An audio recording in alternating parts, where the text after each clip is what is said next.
الحمد لله الذي هدانا لهذا وما كنا لنهتدي لولا أن هدانا الله. اللهم لعن أول ظالم ظلم حق محمد وآل محمد وآخر تابع له على ذلك. اللهم لعن العصابة التي جاهدت الحسين وشايعت وبايعت وتابعت على قتله، اللهم لعنهم جميعا.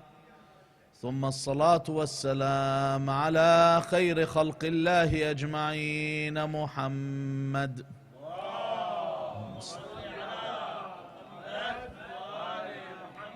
وعلى أهل بيته الطيبين الطاهرين، واللعنة الدائمة على أعدائهم أجمعين. قال الله العظيم في كتابه الكريم: بسم الله الرحمن الرحيم: والذين هم لأماناتهم وعهدهم راعون. آمنا بالله، صدق الله العلي العظيم. صلوا على محمد وآل محمد. اللهم صل على محمد وآل محمد وعجل فرجهم والعن عدوهم. This verse, which is the next point when it comes to living a successful life in both worlds, has 2 points in it. So one point we will address tonight, and inshallah the following night we'll address the second point. Allah Azza wa Jal speaks about وَالَّذِينَ هُمْ, these successful people, these believers, الَّذِينَ هُمْ. Another one of their characteristics is لِأَمَانَاتِهِمْ وَعَهْدِهِمْ رَاعُونَ. But we're looking at the amana right now. So our discussion tonight will be about amana, which is trust, and fulfilling this trust. Firstly, what is amana? What is trust? Generally, trust is anything that you have been entrusted with. Anything someone has given you. It could be money, it could be property, it could be absolutely anything at all that you have been entrusted with, and you have to fulfill this trust.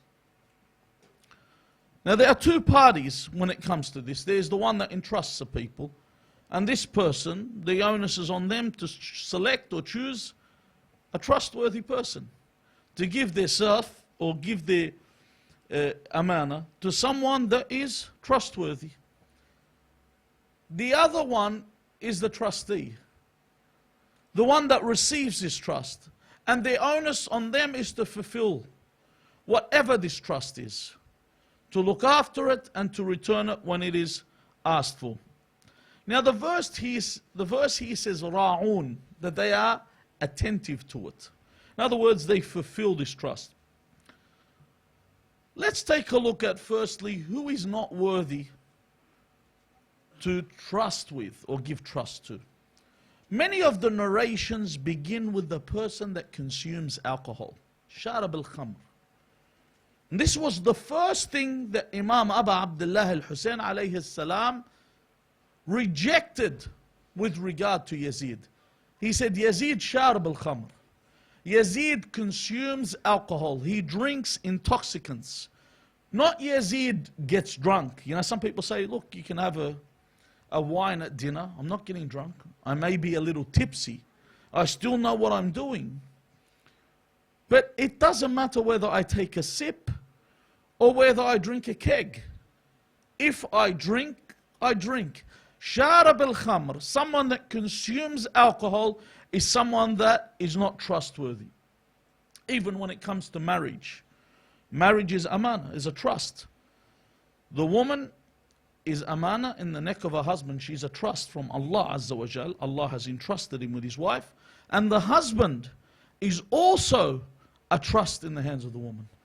They will both be asked about how they dealt with the other person. How the woman dealt with her husband and how the husband dealt with his wife. Generally when I'm in the West, I tend to defend the men. And when I'm in the Middle East, I tend to defend the women. Because in the West, the women have the upper hand. And in the Middle East, the men have the upper hand. So I try and balance it out. However, in Islam, the laws are set that both are an amana. They are both have been trusted, given as a trust by Allah Azza wa Jal to the other person. Now the verse, the hadith here says, من زوج ابنته لشارب الخمر فقد قطع رحمه.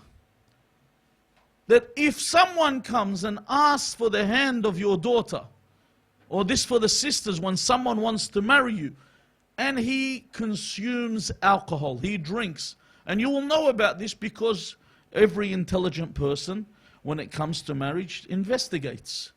Just like when you want to buy a property. When you wish to buy a property, only a fool walks in and just makes a purchase. A person of intellect checks if there's termites, checks what the RTA wants to do in the next 50 years, what City Rail wants to do in the next 50 years. This is what someone, if there is a sewerage, pipes in certain places, how far they can build on the land. That's what an intelligent person does when they want to purchase a property. When you want to get married, you have to do this. You have to do your homework. If I know this person that wants to marry my daughter is someone that consumes alcohol, the hadith an Rasulullah sallallahu alayhi wa alihi wa sallam says, you have cut off your relation if you marry your daughter to someone who consumes alcohol. They are someone not to be entrusted at all. So when I look at this, people that I have to entrust, I have to look at this person, whether they are worthy of me doing this amana with them or entrusting them with this thing. Now let's take a look at what does it mean to be ra'un, or attentive to the trust. With a trust, the person that entrusts you with something, gives you something, you have agreed to take this trust. So there is an agreement. Whether this agreement is verbal, whether this agreement is written, there is an agreement. There's a binding contract between the two parties. And when you have a contract with someone, Allah Azza wa Jal says, Ya ayyuha alladhina amanu awfu bil uqud. If you are a believer, Allah Azza wa Jal says, fulfill your contracts. If you've made an agreement with someone, fulfill this agreement. This agreement could be work, it could be a meager task, it could be a secret, it could be money, it could be to represent them in an investment. For example, if I'm working for someone and they tell me that I have to be at work from 8 a.m. to 4 p.m. Now, there is a way around this. Say the practice in the work is to leave early as long as your job's done. You're allowed to do this if this is common practice that is known throughout the board. However, if your employer shows you the whole work, everyone has one of those, what do they call them, those cards? I forget what they're called, the ones that you sign in with and sign off. Bundy. Yeah, it's a Bundy clock, that's right. The Bundy cards that you sign in and sign out with, that there is a set time when you turn up and a set time when you leave, and this is what is agreed upon. I have to fulfill this. When I'm given a task to do, and I agree to do this task, it doesn't matter if this task is for money or not for money. I have agreed to do this, especially in Islamic centers. Someone gives a task to a believer, someone that says the Shahadatain, someone that prays 5 times a day. He says, listen, we want you to investigate this situation. This person says, okay. He has to do the task in the best effort that he can. You find in Islamic centers, when something's delegated, everyone puts it at the end of their priority list. It's the last thing that they want to do. And this is why, if you notice, when it comes to these centers, and the way, I'm not speaking about this center specifically, all centers. When it comes to the centers and how they function, the problem is no one gives them the regard that they should. Not because they are dealing with someone where there's no accountability, but because you have given you've been entrusted with this task. So you have agreed to do this. Even when it comes to a secret. Someone entrusts you with a secret, you're supposed to keep this secret. And if they tell you this is something that I tell you in secrecy, please do not tell. You don't, the second they leave your house, لو بتشوف شو قال لي, only if you know what he told me. And then all of a sudden you get back home, the whole world knows about what you've just mentioned to them, and you say, I just told this guy. How did he spread this? So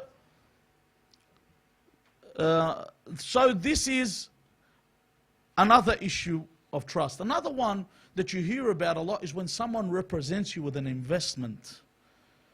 That you've entrusted them with this investment. You know, these Ponzi schemes, they keep popping up. You laugh when you watch those current affairs today, tonight and stuff like that. People laugh because everyone falls for the same thing over and over again. They invest their money with someone they don't even know. You know, he's got con artist written all over his face, yet people put their money with it. You know, when you hear, for example, when I was in Lebanon, you probably all heard about this, these people that were offering ziyarah to Iraq and Iran for $300. It's got scam written all over it. $300. You could barely get into the plane for $300. For $300, you got ziyarah for both places, accommodation and food. And everyone ran. Thousands of people said, this is an opportunity of a lifetime. One scam after another, after another, after another, and then people fall in this. This is another form of trust. So if someone entrusts you with their money to invest it, you have to invest it in the best possible way. Sallallahu ala Muhammad wa ali Muhammad.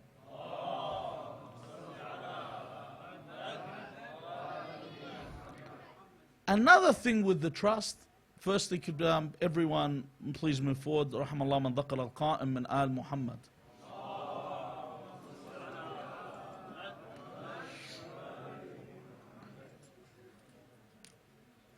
It is an obligation. It is mandatory for you to fulfill the trust upon demand. For example, if you have placed an item at someone's house and you ask them for this item, this person can't say, okay, if you ask them for today and they say, oh, I'll bring it on Monday. Unless they honestly are busy, really busy, not I want to sit and watch the football on the weekend.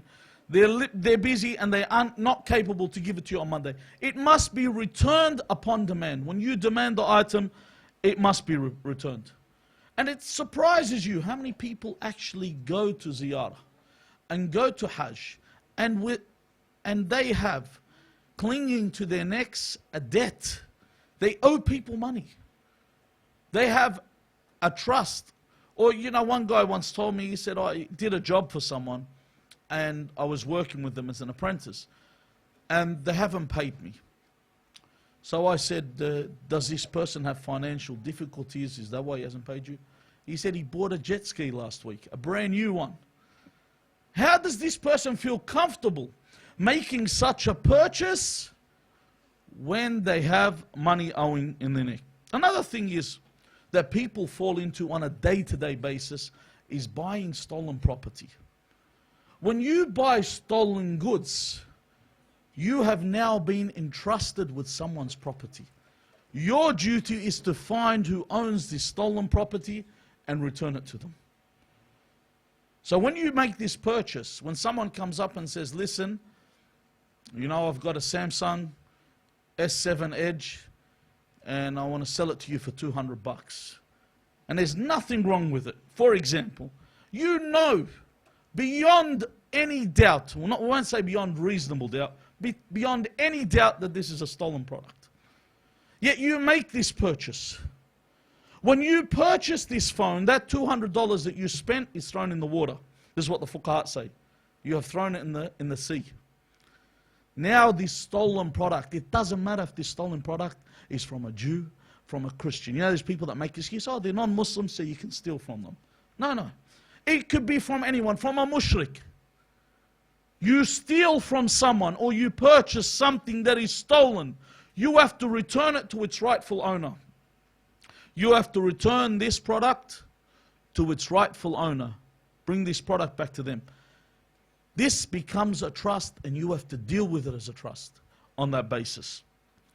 Allah Azza wa Jal says in the Quran, إِنَّ اللَّهَ يَأْمُرُكُمْ أَن تُؤَدُّوا الْأَمَانَاتِ إِلَىٰ أَهْلِهَا. إِنَّ اللَّهَ يَأْمُرُكُمْ. It is a command, an order from Allah, that you must return, you must render the trust to whom has entrusted you with it. So whoever owns this, I must return it to them. And in another verse, he says, فَإِنْ أَمِنَ بَعْضُكُمْ بَعْضًا فَلْيُؤَدِّ الَّذِي تُمِنَ أَمَانَتَهُ وَلْيَتَّقِ اللَّهَ رَبَّهُ. So if someone entrusts you with something, once again Allah says, render this, return this trust to whom has entrusted you, and then fear God, warning you of the ramifications and the consequences if you don't. Now, another problem when someone has an amana, sometimes they don't look after this. Someone could entrust them, say, with some rugs, and say, I'm going to leave them with you for a year, for example. And then you say, you know what, we might as well use these rugs. Some people have this. They'll say, yeah, bil amali, bil fahwa, as they say. We'll just use them. You are not allowed to misuse what you've been entrusted with. To the point, say someone leaves a car at your house and said, this is amana. And you know if I do not start the motor, the battery is going to go dead. The onus is on you to get them a new battery. Why? You agreed. You're not obligated to agree. When someone says, can I leave the car at your house? You're under obligation to whatever you agree to. Say I will only leave it for 2 months. You're supposed to say, listen, after 2 months, if you don't return, it's your problem. If you do not say this, and you keep this car, then you have to make sure the car is maintained and there's no problems with it. If they have furniture, you have to take it out into the sun to make sure it doesn't get any moisture within it. So I have to deal with it accordingly. So there is a duty of care involved. It's not a storage garage where someone has chucked something at your feet. It's an agreement that you have agreed to, and at any time you can refuse. Even to the point, we have rulings in Islam when it comes to lost and found. This is why when you see something and you take it, you know, when someone calls you and says, you know what, I found a watch. What do? What you have done with lost and found, you have taken an amana. Now it's in your neck because you picked it up. It's not yours. How many times have you been told as a child by your parents, don't touch what's not yours? Why did you touch it? Is it yours? The moment you touch it, it becomes in your neck. You are the one that has to deal with it.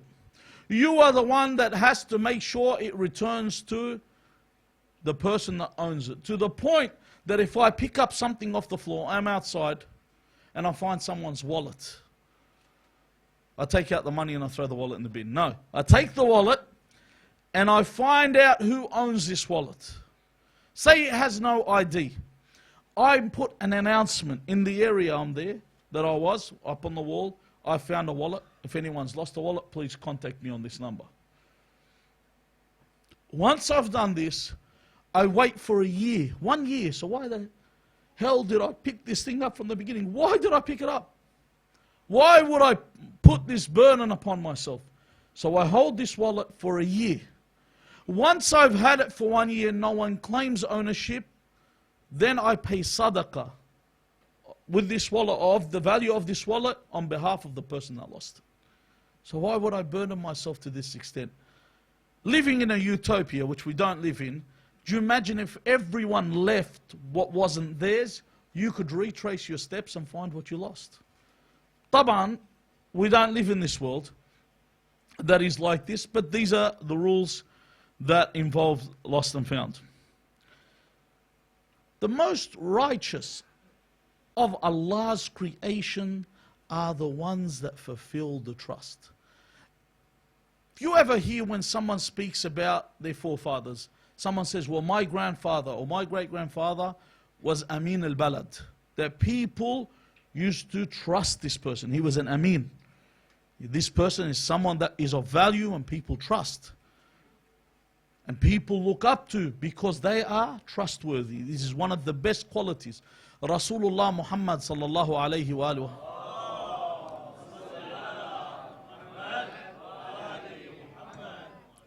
was known before his proclamation of the Risale, of the message.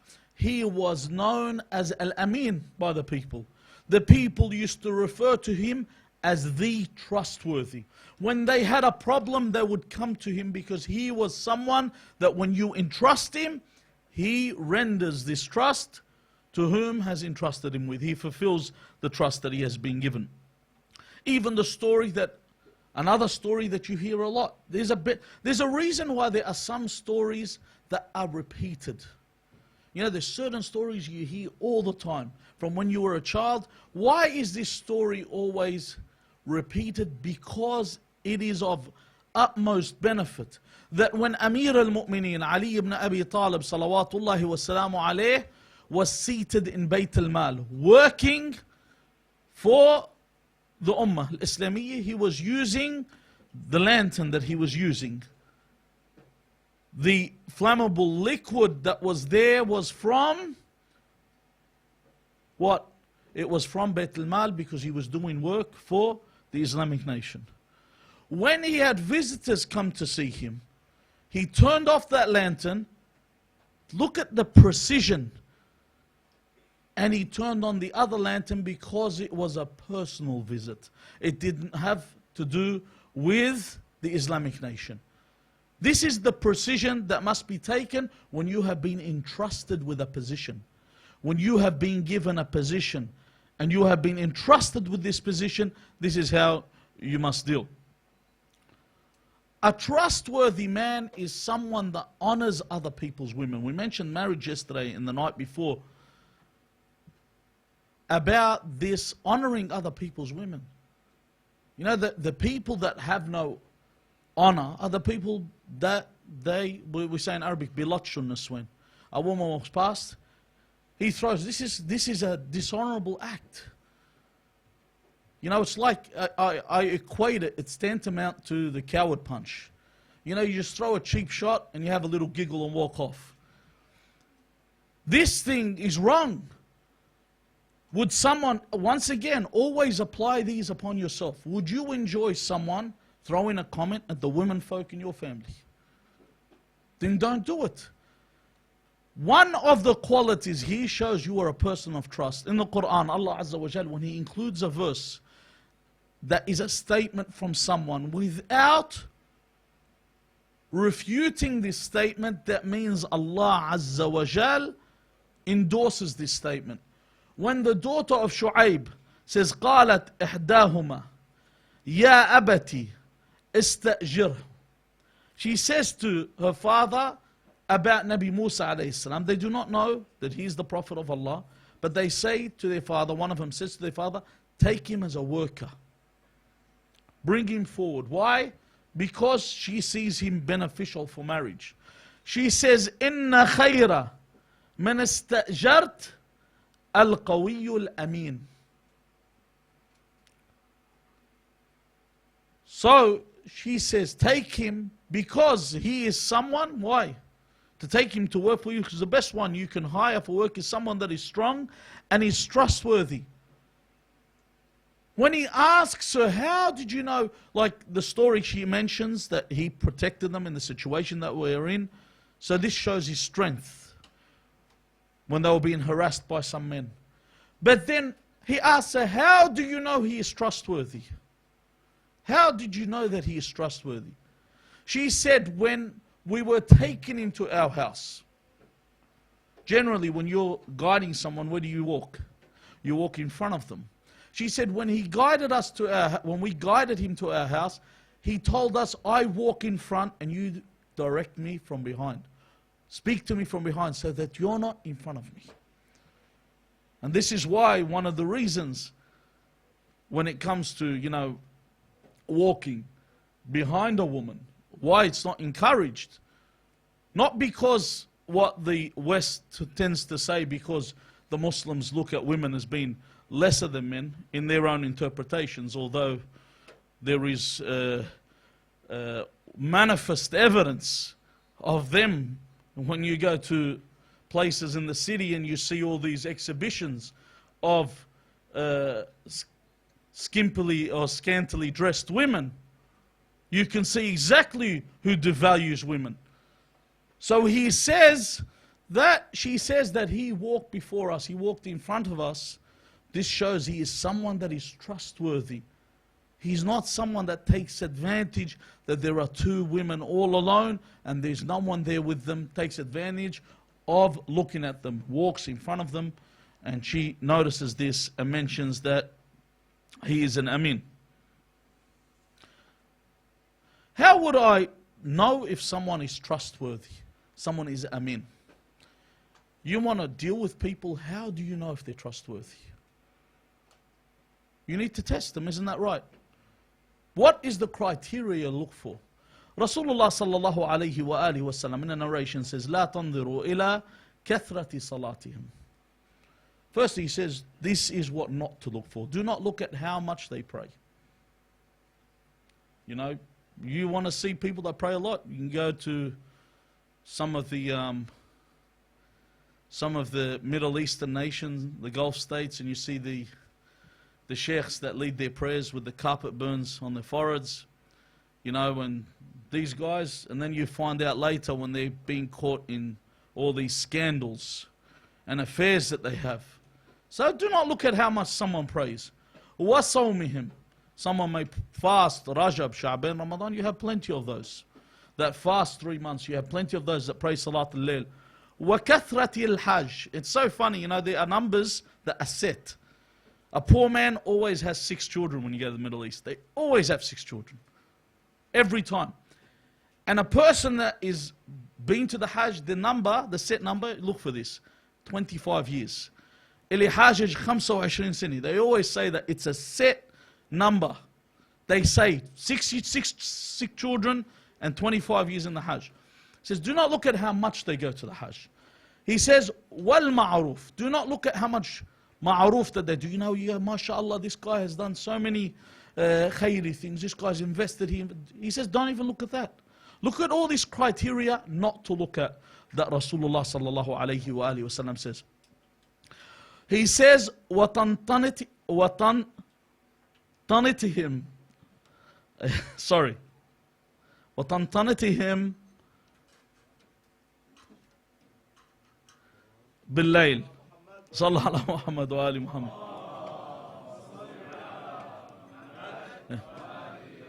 طَنْتَنَتِهِمْ بِاللَّيْلِ. طَنْتَنَتِهِمْ meaning, you know, when you see the bees and they're in their work, they're buzzing, they're droning, they're slaving around the hive.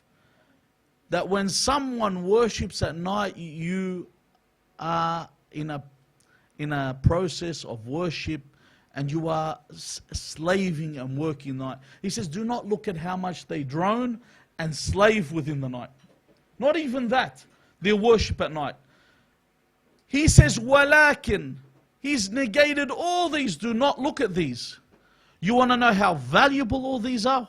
He says, وَلَكِنْ أُنظُرُوا إِلَى صِدْقِ الْحَدِيثِ. Look at how truthful they are when they speak. When someone is a man of their word. When they say something, it is.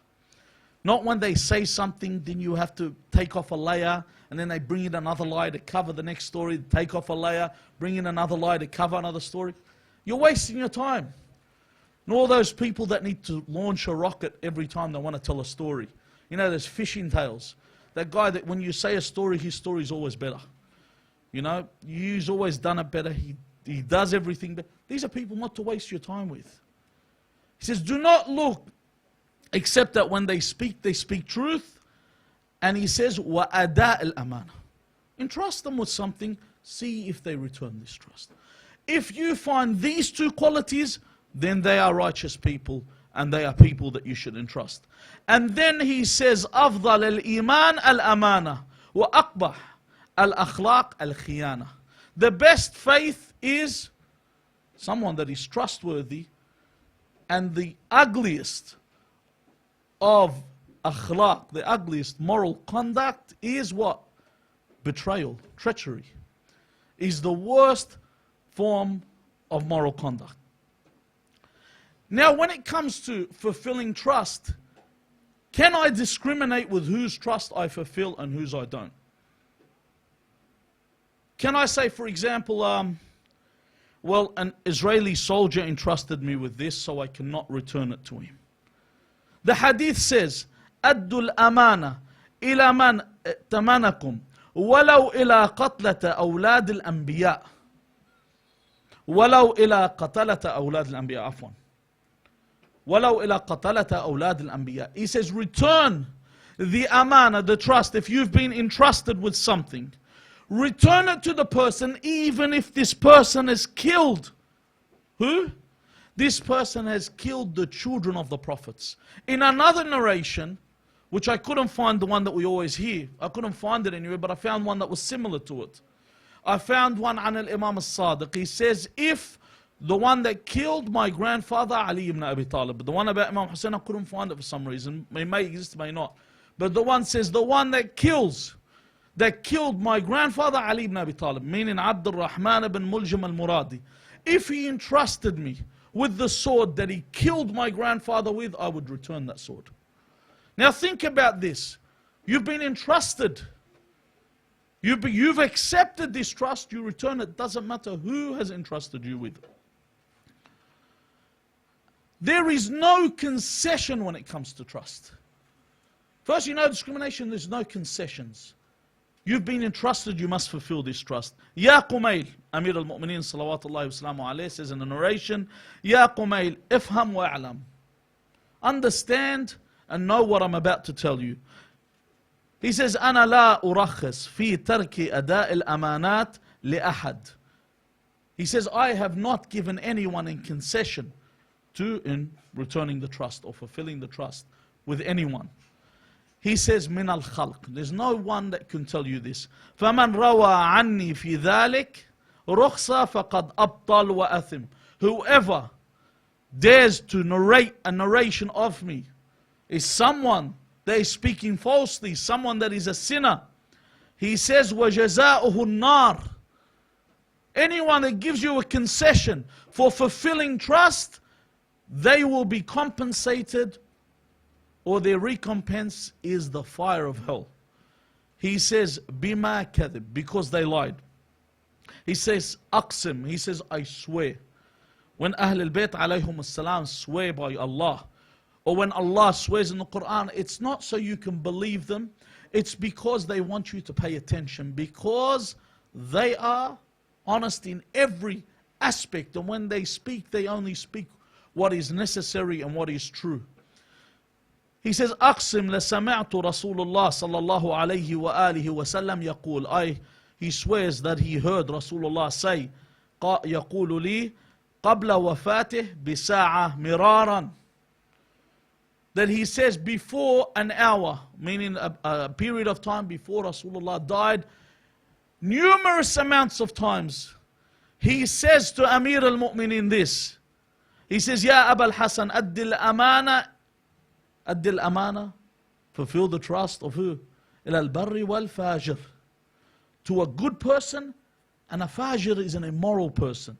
He says, فيما قل وجل حتى في الخيط والمخيط.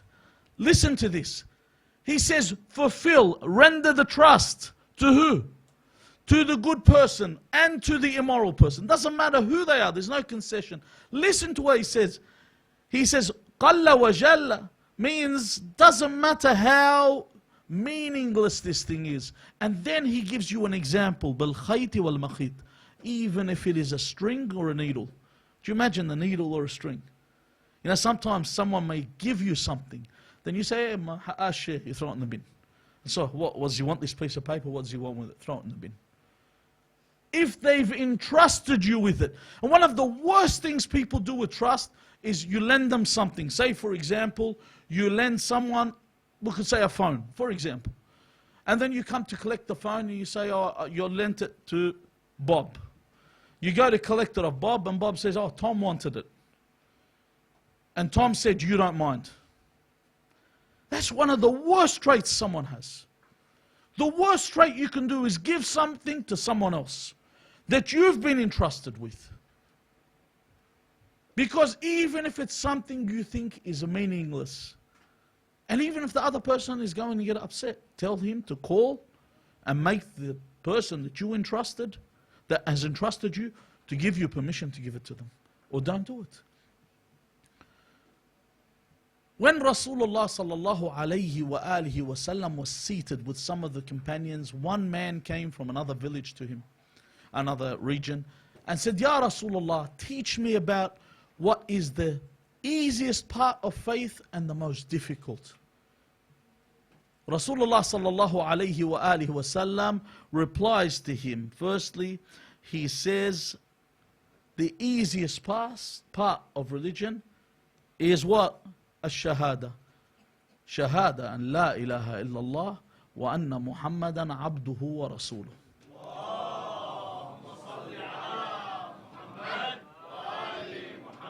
And if you notice, that is the entrance into Islam.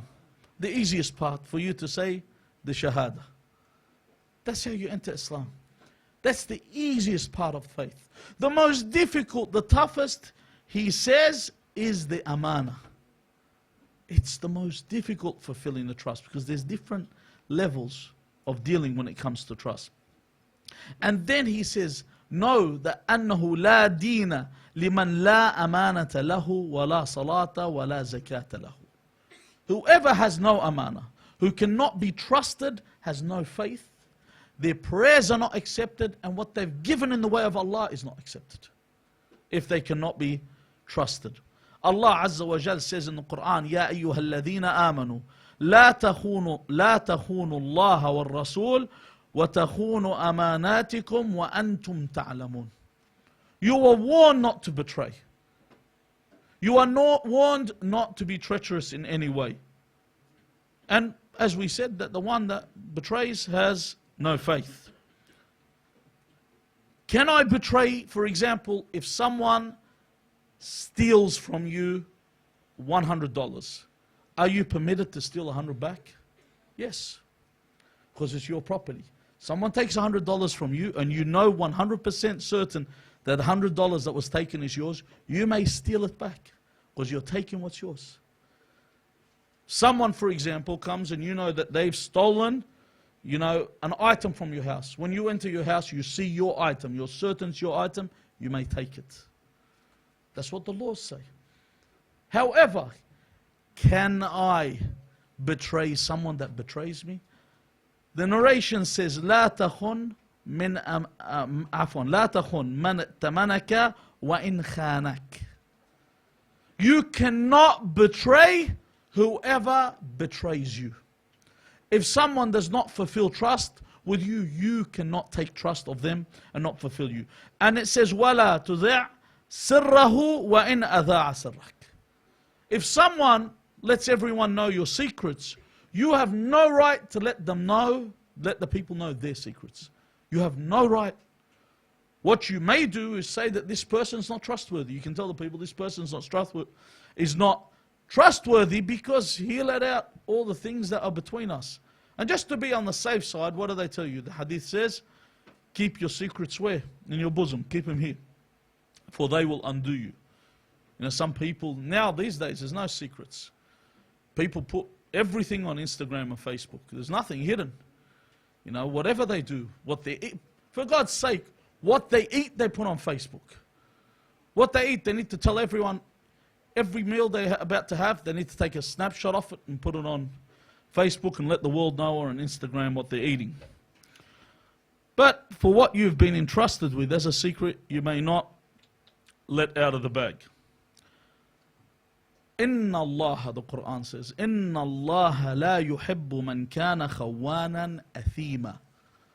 Allah Azza wa Jal dislikes the one that doesn't fulfill trust. The one that betrays, Allah dislikes them. They are not in the category of those that are of the Ahl al-Jannah.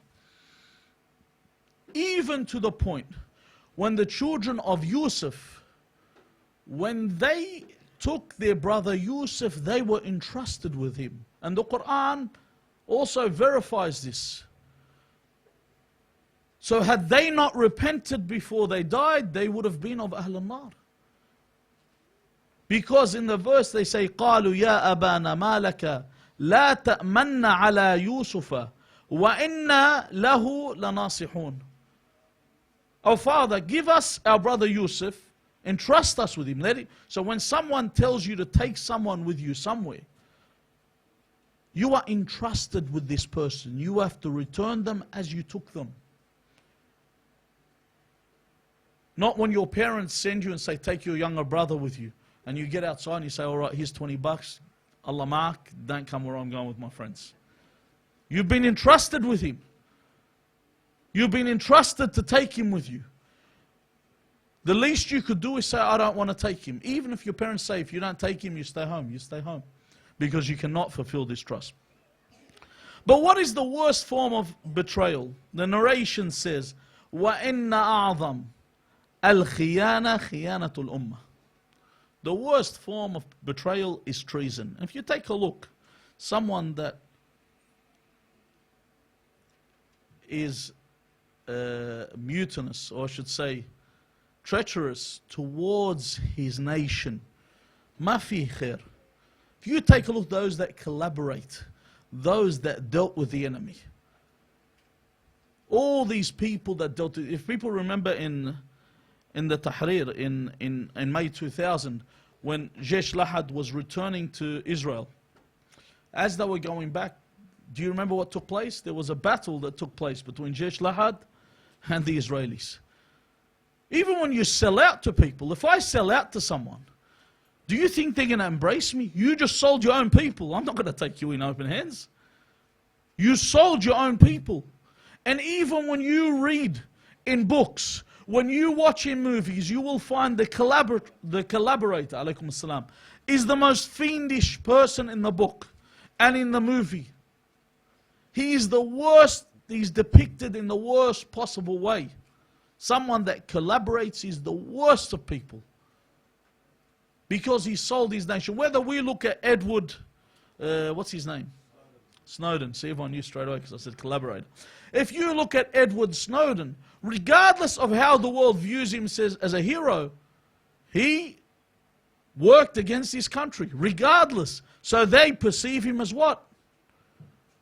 They perceive him as an enemy of the state. Anyone that spreads secrets of their nation is an enemy of that nation's state. And this is the case, that when you work against these people, or this case, Allah Azza wa Jal, you work against your own nation, this is the worst form of betrayal. Allah Azza wa Jal, when He speaks about the greatest form of trust, it is religion. This is the main trust. Alaykum assalam wa rahmatullah. Have you fulfilled the trust of your faith? Allah gives you an example in Surah Al-Jum'ah. People that pray Friday prayers hear this verse every week at least, or those that read it on Friday nights or Friday mornings. They hear this verse, مَثَلُ الَّذِينَ حُمِّلُوا التَّوْرَاةِ ثُمَّ لَمْ يَحْمِلُوهَا كَمَثَلِ الْحِمَارِ يَحْمِلُ أَسْفَارًا.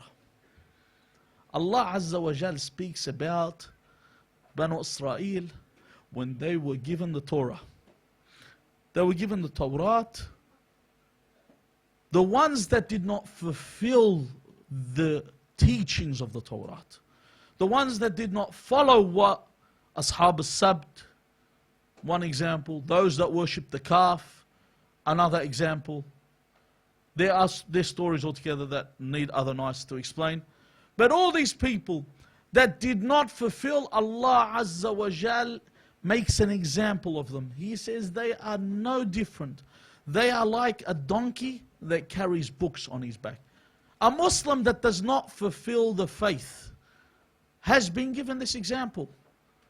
The one that goes to a nightclub and he's tattooed with the names of Ahl al-Bayt all over him and he's on the podium standing is a donkey that swings on the podium.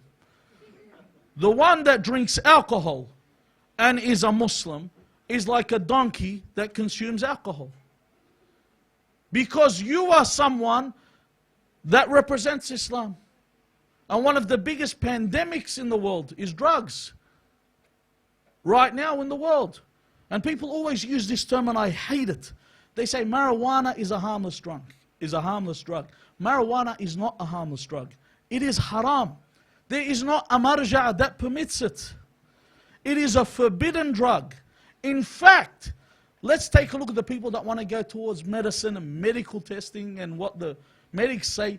Go back to what the Australian Medical Association study says. It causes psychosis, causes memory loss, and they call it the gateway drug because it introduces you into world of drugs. The worst people are not the ones that only smoke it, but the ones that try and convince themselves it's permissible.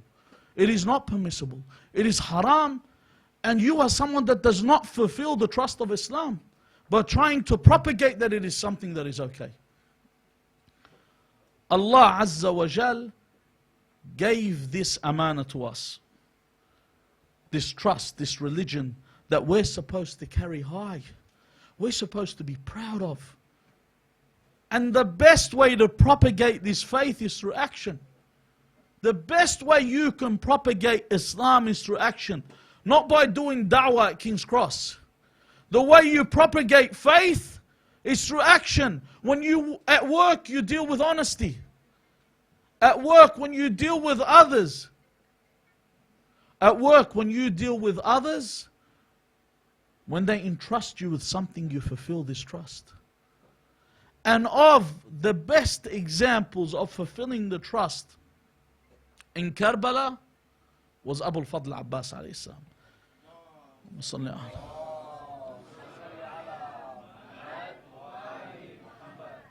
He was entrusted with something that you would look at as a small task, a task that doesn't carry any weight. When Abu al-Fadl Abbas alayhi salam asked, when Imam Hussein alayhi salam asked him, what is it that you would like? He says, I would like to take revenge from these people on what they have done. In other words, he is a warrior. What is his use? His use is on the battlefield. This is where he makes the most noise. This is where he makes the most sound. That when he enters the battlefield, people shudder. People shake. People are with fear. What task is he used for? He is used for this. Abu Abdullah al-Hussein gives him a small task. He entrusts him with something that many people say, what are you doing? Here, the Mishman Shatni. Why are you giving me this task? Go get someone lesser than me. He says, I would like for you to get water for these thirsty infants, these thirsty children. This is your task. You think about the story, when you listen to this story, that he takes this water carrier. And it is the most important item that he has been given because he has been entrusted with it. Abu Abdullah al-Hussein has entrusted him with this water carrier. And he moves forward just to make it to the water. The narration says there are 4,000 soldiers on the shore. It says he kills 8 of them to make way to 8, just to get through and get to the water. He doesn't go on a killing frenzy. He says, this is my task, to get water. And he arrives at the water, and even there still, his task is to fill this water carrier and return it to the children. So he fills the water carrier. Taban, the Musibi will be read by Sayyid. But he returns with this water carrier and he holds it to his chest. That this is where it's placed. The narration says that he continues to make his way back until they start attacking him. And if you notice, every one of the awliya, if you look at the way they are martyred, they're always killed in a form of ghadr. They are always killed in a manner that is not face-to-face or man-to-man combat. That even when they strike at him, they're throwing at him things. Whether it's with slings, they're throwing rocks, or whether it's with arrows. And the whole time, no matter what he is struck with, his hope is to fulfill this trust. What's within him is to return the water carrier. The only time that he loses hope in the task that is given is when the water carrier is struck. And when the blood from his eye mixes with the water of the water carrier. And this is when he realizes there is no avail. This cannot be brought back. And at this point, this is when he is struck and falls to the ground. And I don't want to read into the musibi. I'll leave that for Samahat al-Sayyid. We ask Allah Azza wa Jal to make us of those that when we are entrusted, we fulfill the trust. That we fulfill in these nights. You should ask Allah to make you of those that fulfill the trust of this religion. That you are one of the carriers of this faith. You are someone that is a standard of Islam. That when people see you in the street, they say this person is a Muslim. This person is of good character. This person is a trustworthy person. My dear brothers and sisters, Islam spread around the world. If you go to the Orient, they used to become Muslims in the Asian nations because when they dealt with the Muslims were honest. And this is why they accepted Islam. Howbeit today, that no one, I remember once at work, this guy told me a Muslim and a middleman don't mix. Can you believe that? That a Muslim is perceived by people as someone you don't trust. This is what the world has become like, and the onus is on you to change this. One person can make the biggest change. We ask Allah Azza wa Jal that we are those that propagate the religion in the correct fashion. We are those that live a life upon the path of Muhammad wa Ali Muhammad bi barakat as-salat ala Muhammad wa Ali Muhammad.